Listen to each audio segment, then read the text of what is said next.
Le 24 décembre, l'aube grise sur Paris reflétait la mélancolie flottant sur le penthouse de la tour Saint-Germain. Clémence tournait entre ses doigts tremblants la petite boîte à musique, objet délicat coûtant 3 mois de salaire. 3 mois de sacrifice, d'économie minutieuse.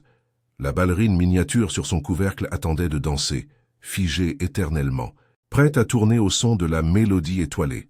Mélodie apaisant, nuit après nuit, les terreurs nocturnes de Nina. C'était son cadeau d'adieu.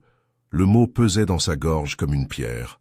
« Dernier jour », murmura-t-elle à soi-même, testant le son dans l'air vide de la cuisine. « Dernier jour comme nounou, dernier jour dans ce penthouse, devenu plus foyer que sa propre maison. Dernier jour avec la fillette qui, sans s'en rendre compte ni demander, s'était installée au centre absolu de son cœur. 11 mois. Clémence se réveillait là depuis 11 mois, préparait café dans cette cuisine moderne, observant le soleil naître par ses immenses fenêtres. Chaque minute, sablier cruel, laissait des grains précieux qu'elle ne retrouverait jamais. Des pas pressés dans le couloir l'attirèrent de sa rêverie. Raphaël Delacroix traversa le salon, portable à l'oreille, voix ferme négociant contrats et délais. Le costume Armani impeccable, la Rolex platine, le parfum coûteux, laissant un sillage de pouvoir, tout en lui criait succès, contrôle, domination absolue des affaires. Mais Clémence avait appris à voir au-delà. Elle percevait la fatigue chronique derrière les lunettes de Marc, les rides prématurées du stress autour des yeux, cette fissure silencieuse dans l'âme que nul argent ne comblait. Elle voyait un homme portant le poids d'une perte impossible. 1 an et 3 mois s'étaient écoulés depuis l'accident sur l'autoroute A6. Hélène Delacroix, radieuse à 32 ans, pleine de vie et de projets, mourut instantanément lorsque la voiture fut percutée par un camion. Nina, 3 ans alors, survécut physiquement intacte. Un miracle, dira les médecins. Mais le prix fut exorbitant. La fillette n'avait plus prononcé un mot depuis. Les examens le confirmaient. Elle entendait parfaitement, ses cordes vocales intactes, aucun dommage neurologique. C'était le traumatisme, expliquaient les spécialistes aux termes techniques si vides, face à la réalité d'une enfant plongée dans un silence absolu. Mutisme sélectif post-traumatique, diagnostiquait-il, comme si nommer la douleur la rendait plus supportable. Ce fut dans ce décor de silence pesant et de douleur non digérée que Clémence entra, répondant à une annonce discrète pour une nourrice expérimentée auprès d'enfants à besoins spécifiques. Le contrat initial de 3 mois, suffisant, imaginait Raphaël, pour que Nina s'adapte à une nouvelle routine. 3 mois devinrent 6, 11. « Bonjour, monsieur Delacroix », salua Clémence, maintenant la formalité qu'il avait toujours exigée, même après tous ces mois. Raphaël raccrocha le téléphone et la fixa un instant, une expression indéchiffrable traversant son visage. « Bonjour, Clémence. Nina est-elle déjà réveillée ?»« Pas encore. Mais ça ne saurait tarder. » Il hocha la tête, son regard glissant vers la petite boîte qu'elle tenait. « C'est le cadeau ?»« Oui. » Le mot sortit petit, presque un murmure. « Elle va adorer. » Il y avait quelque chose dans sa voix, une douceur qu'il se permettait rarement de montrer. « Vous savez toujours exactement ce dont elle a besoin. » Avant que Clémence ne puisse répondre, le son de petits pieds nus sur le marbre annonça l'arrivée de Nina. La fillette descendit lentement les escaliers, ses cheveux bruns bouclés encadrant son petit visage encore ensommeillé, vêtue du pyjama étoilé que Clémence lui avait donné l'hiver précédent, déjà trop petit, les manches courtes sur ses poignets délicats. En voyant Clémence, les yeux de Nina s'illuminèrent, et elle courut, se jetant dans les bras de sa nounou avec la force de celle qui tente d'arrêter le temps. Ses petits bras serrèrent le cou de Clémence avec un désespoir silencieux, son petit corps tremblant légèrement. « Bonjour, mon amour », murmura Clémence contre les cheveux de la fillette, luttant contre ses propres larmes. « Que dirais-tu de faire ce petit déjeuner spécial, avec de chauds pains au chocolat maison ?» Nina hocha la tête contre son épaule, mais ne desserra pas son étreinte. Raphaël s'approcha, s'accroupissant à côté d'elle. « Nina, mon ange, » dit-il doucement, « tu te souviens que nous avons parlé hier, qu'aujourd'hui est le dernier jour de Clémence avec nous, elle doit rentrer chez elle pour la nouvelle école où elle va enseigner à d'autres enfants. » Les yeux de Nina se remplirent de larmes silencieuses qui coulèrent abondamment sur son petit visage. Aucun son ne sortit de sa bouche, seulement ces sanglots muets qui brisèrent le cœur, son petit corps secoué par la force d'un chagrin sans voix. « Je reviendrai te voir », promit Clémence, sachant que c'était un mensonge. La distance entre Paris et Bellefontaine, plus que des kilomètres, était un abîme social infranchissable. « Et nous nous parlerons en visio tous les jours, d'accord ?»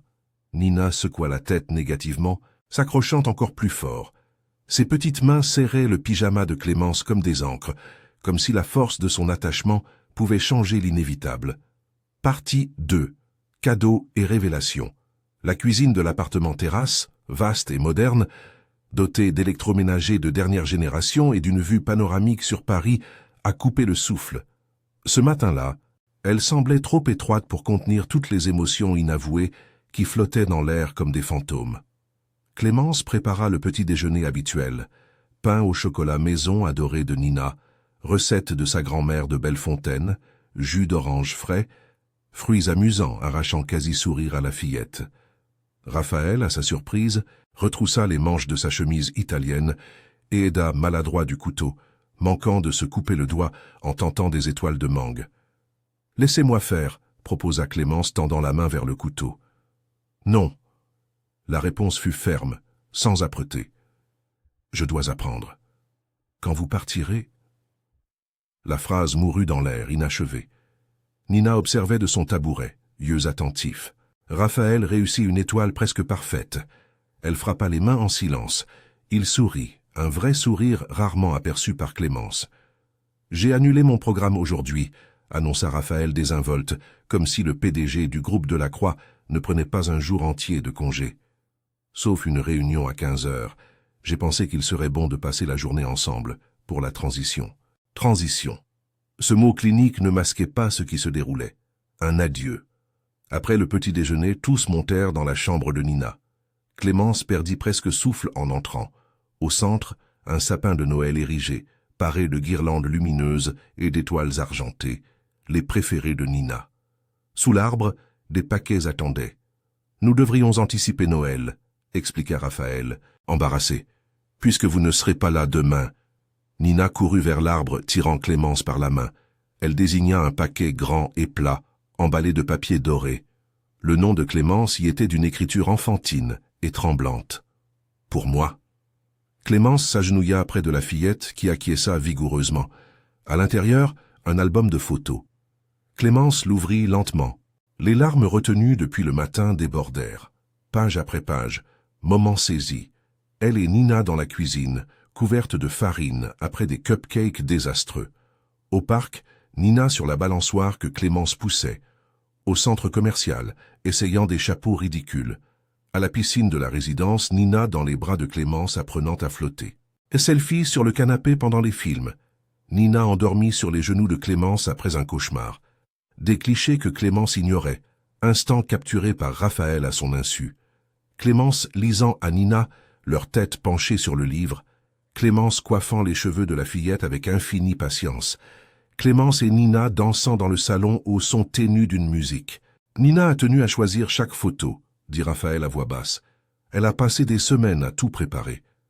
La dernière page dévoilait une photo des trois, Raphaël, Nina et Clémence, prise par Monique, l'employée, au 4e anniversaire de Nina, 2 mois plus tôt. Autour du gâteau, Nina soufflait les bougies, Clémence et Raphaël à ses côtés, souriant. Il semblait, ils formaient une famille. « À mon tour », murmura Clémence, sortant la boîte à musique de sa poche. « Pour toi, mon amour. » Nina ouvrit le cadeau avec soin, comme pressentant son importance. En voyant la boîte, ses yeux s'écarquillèrent. Elle tourna la petite clé et la douce mélodie étoilée emplit la chambre. La ballerine commença à tourner, délicate et constante, et Nina serra la boîte contre sa poitrine avant de se jeter dans les bras de Clémence. « Chaque fois qu'un cauchemar te prendra, » lui souffla Clémence, « ou que la nostalgie te serrera, joue la musique et souviens-toi que je t'aime, que je t'aimerai toujours, peu importe où je sois. » C'est alors que Clémence remarqua les papiers éparpillés au sol près du sapin. Des dessins de Nina, coloriés avec soin. Mais ce n'étaient pas des croquis ordinaires, c'étaient des signes de LSF, chacun identifié d'un mot dessous, de la main hésitante de Raphaël. « Vous apprenez la LSF ?» La surprise de Clémence était manifeste. Raphaël rougit, passant sa main dans ses cheveux, un geste nerveux qui le rendait subitement jeune, vulnérable. « Vous aviez raison. Je devais trouver d'autres moyens de communiquer avec elle. J'étudie en ligne la nuit après qu'elle dort. Nina m'aide, me corrige quand je me trompe. Clémence examina les dessins de plus près. L'un montrait le signe « famille », 3 silhouettes se tenant la main. Une plus grande aux cheveux courts, une petite au milieu aux boucles et une autre aux longs cheveux, un sourire immense. Raphaël, Nina et elle. Nina a fait celui-là hier, dit Raphaël, la voix rauque. Elle vous considère membre de la famille. Je sais que je ne suis que la nounou, commença Clémence, mais Raphaël l'interrompit. Vous n'avez jamais été juste la nounou. Les mots jaillirent, vifs, urgents, comme s'il les avait retenus trop longtemps. Vous avez ramené la vie dans cette maison. Nina a retrouvé le sourire grâce à vous. Elle mange, dort, joue, elle a recommencé à être enfant. Et moi, il marqua une pause, luttant pour trouver ses mots. Nina les observait, ses yeux allant de l'un à l'autre, comme si elle comprenait plus que son âge ne le permettait. J'ai retrouvé l'espoir, acheva-t-il d'une voix plus ferme. Hélène est morte et je suis mort avec elle. Du moins, je le croyais. Je n'étais plus que travail et devoir, un robot en costume cher. Mais alors vous êtes apparu avec votre accent de province, vos pains au chocolat fait maison, vos histoires, votre patience infinie. Et quelque chose en moi a recommencé à vivre. Partie 3, neige à Paris. L'après-midi s'était posé sur la ville tel un lourd manteau. La valise de Clémence attendait dans le hall d'entrée, close et prête, pareille à une sentence. Chaque objet rangé avait été un petit adieu. Les livres qu'elle lisait à Nina, les vêtements suspendus dans l'armoire de la chambre d'amis devenue sienne, les menues affaires personnelles qui avaient mué cet espace emprunté en quelque chose s'approchant d'un foyer. Nina avait aidé à tout ranger, pliant chaque vêtement avec une minutie excessive, comme si la perfection des plis pouvait différer le départ. Lorsque Clémence faillit oublier le cadre photo avec le cliché des 2 femmes au parc, celui où Nina avait enfin esquissé un sourire, ténu mais authentique, la fillette l'arrêta. Elle prit le petit carnet où elle couchait parfois ce qu'elle ne parvenait pas à dire et griffonna. « Laisse-le ici, pour que tu aies toujours une chambre dans cette maison. »« Mais mon amour, je veux emporter la photo avec moi, » expliqua Clémence, luttant contre les larmes. Nina réfléchit un instant, puis écrivit « Prends photo.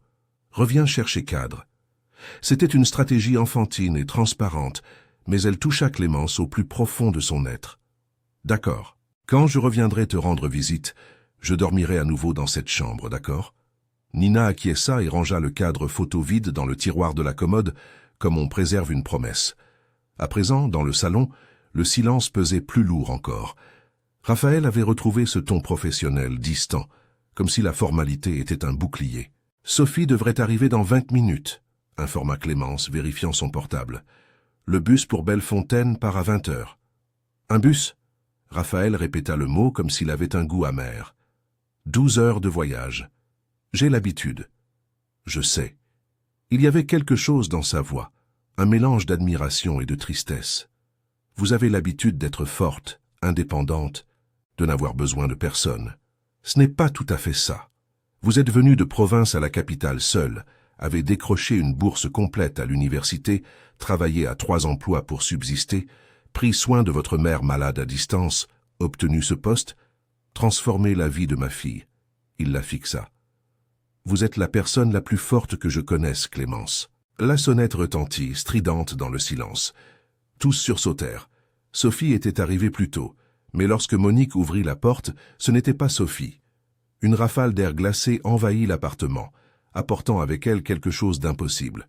De petits cristaux de glace qui dansaient dans l'air. « Il neige !»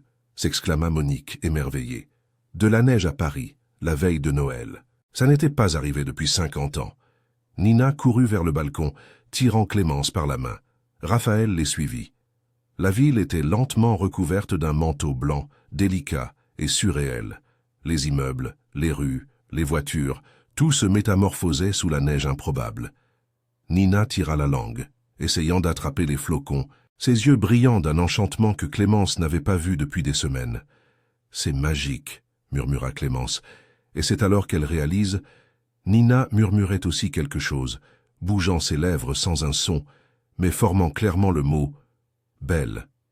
Raphaël l'avait sans doute perçu également, car sa main rencontra l'épaule de Clémence, la serrant légèrement. Là, Sous la neige tombant sur Paris, avec Nina entre eux émerveillée par le phénomène, Raphaël laissa finalement tomber tous les masques. « Ne pars pas, dit-il simplement. S'il te plaît, ne pars pas. » Clémence se tourna pour lui faire face, la neige s'accumulant dans ses cheveux. « Raphaël, je sais que je n'ai pas le droit de demander cela. Je sais que tu as un emploi qui t'attend, une vie planifiée, tes parents. Je sais que je suis ton employeur, je connais toutes les raisons pour lesquelles c'est inapproprié, mais je sais aussi que... » Il inspira profondément. « Je suis tombé amoureux de toi, Clémence. Ce n'était pas intentionnel, pas planifié, mais c'est arrivé. Tu es entré dans nos vies pour prendre soin de Nina, mais tu as fini par prendre soin de moi aussi. En m'apprenant à redevenir père, à être présent, à voir au-delà des contrats et des réunions. Raphaël, nous venons de mondes différents, commença Clémence, la voix tremblante. Tu es Raphaël Delacroix. Je suis une fille de province Qui a sauvé ma fille? Qui m'a sauvé, moi? Il s'approcha, ignorant la neige qui mouillait son visage. Hélène est morte, et j'ai cru que je ne serais plus jamais capable de ressentir quelque chose comme ça. J'ai passé une année entière à me culpabiliser, à me refermer, à me cacher derrière le travail. Puis tu es apparu, avec ta gentillesse tenace, et petit à petit, tu as ouvert des portes que j'étais sûr d'avoir verrouillées pour toujours. Je suis tombée amoureuse aussi, admit Clémence, les larmes se mêlant aux flocons de neige. Mais j'ai peur de ne pas être suffisante, de ne pas appartenir à ton monde, d'être toujours vue comme la nounou qui... Tu n'as jamais été seulement la nounou, répéta Raphaël, plus ferme cette fois. Et quant au monde différent, Clémence, le groupe Delacroix va ouvrir une succursale à Bellefontaine l'année prochaine. C'était déjà dans les plans, mais maintenant. Maintenant, j'ai une vraie raison de passer plus de temps là-bas. Nous pouvons faire en sorte que cela fonctionne. Tu peux accepter le poste à l'école, nous pouvons y aller doucement, voir où cela nous mène. Nina s'était éloignée de quelques pas, les observant. Soudain, elle s'approcha, se plaçant entre les deux. Elle regarda Clémence, puis Raphaël, et alors, d'un mouvement qu'elle semblait avoir répété 1000 fois dans son esprit, elle joignit leurs mains. Et alors l'impossible se produisit. « Reste !» dit Nina. La voix rauque de désuétude, très basse, mais claire. « S'il te plaît, reste !» Le monde s'arrêta. Clémence tomba à genoux dans la neige accumulée sur le balcon, des larmes coulant librement tandis qu'elle serrait Nina dans ses bras. Raphaël s'agenouilla aussi, les enveloppant toutes les deux de ses bras. « Tu as parlé, » murmurait Clémence. « Mon amour, tu as parlé. » Nina sourit, un sourire complet, radieux, et dit un autre mot, plus fort cette fois. « Maman. » Clémence sanglota, le cœur explosant en 1000 éclats de joie, de douleur et d'amour. « Oui, mon amour, oui. Papa. » Nina se tourna vers Raphaël. « Famille. » Raphaël pleurait ouvertement à présent, un spectacle que Clémence n'avait jamais connu. « Oui, ma princesse. Famille. » Sophie apparut à la porte du balcon, observant la scène avec un sourire entendu. « Je crois que nous n'aurons pas besoin de ce trajet jusqu'à la gare routière. » Clémence rit à travers ses larmes. « Je crois que non. »« L'emploi à Bellefontaine, » commença Clémence. « Acceptez-le, dit Raphaël promptement. Nous ferons en sorte que ça marche. Je peux travailler de là-bas une partie de la semaine. Nina pourra y étudier aussi, avoir une vie plus paisible. Et vos parents, j'aimerais les rencontrer. » « Ils vont vous trouver très prétentieux, » provoqua Clémence. « Ils ont probablement raison, » sourit-il. Nina, toujours entre eux, se mit à parler sans discontinuer, comme si elle rattrapait tous les mois de silence. Des mots précipités, certains inintelligibles, mais des mots. Elle raconta ses cauchemars, comment la voix de Clémence les chassait, comment l'odeur de pain au chocolat fait maison la faisait se sentir en sécurité, comment elle voulait que Clémence soit sa vraie mère. « Maman Hélène est partie au ciel, dit-elle sérieuse, mais elle vous a envoyé pour prendre soin de moi et de papa, elle me l'a dit dans un rêve. » Monique apparut avec du chocolat chaud et des couvertures, marmonnant sur les miracles de Noël, tout en essuyant des larmes discrètes. La neige continuait de tomber, transformant Paris en une ville de contes de fées. Plus tard, avec Nina endormie sur le canapé entre eux, épuisés par tant d'émotions et de mots, Clémence et Raphaël conversaient à voix basse. « Ce sera compliqué, » dit Clémence. « Les gens vont parler. » Qu'ils parlent. Votre famille, elle va vous adorer, et si elle n'adore pas, tant pis pour elle. Raphaël, je sais, Nous irons doucement. Mais Clémence, restez. Pas seulement aujourd'hui, pas seulement pour l'emploi. Restez parce que Nina a besoin de vous. Restez parce que j'ai besoin de vous. Restez parce que... Il hésita, puis sourit. Restez parce qu'il neige sur Paris la veille de Noël, et cela doit bien signifier quelque chose. Clémence regarda Nina endormie, le visage serein, la boîte à musique toujours serrée dans sa petite main. Elle regarda Raphaël, vulnérable et empli d'espoir. Elle regarda la neige qui continuait de tomber sur la ville, transformant le familier en magique. « Je reste », dit-elle simplement. Et au matin de Noël, lorsque Nina se réveilla et courut vers la chambre de Clémence pour s'assurer que ce n'était pas un rêve, elle trouva la nounou. Non, la mère exactement là où elle devait être, chez elle. La neige avait cessé de tomber durant la nuit, laissant Paris couverte d'un manteau blanc qui fondrait bientôt sous le soleil hivernal. Mais dans cet appartement, 3 cœurs qui avaient connu la perte avaient trouvé enfin la guérison. Non pas dans l'effacement de l'ancienne douleur, mais dans le courage d'édifier une joie nouvelle. Et quand la boîte à musique joua sa mélodie ce matin-là, ce ne fut pas pour chasser les cauchemars, mais pour célébrer le miracle simple et extraordinaire de voix qui retrouvèrent leur écho, d'une famille qui choisissait de se construire, d'un amour né du soin et épanoui sous l'improbable neige de décembre.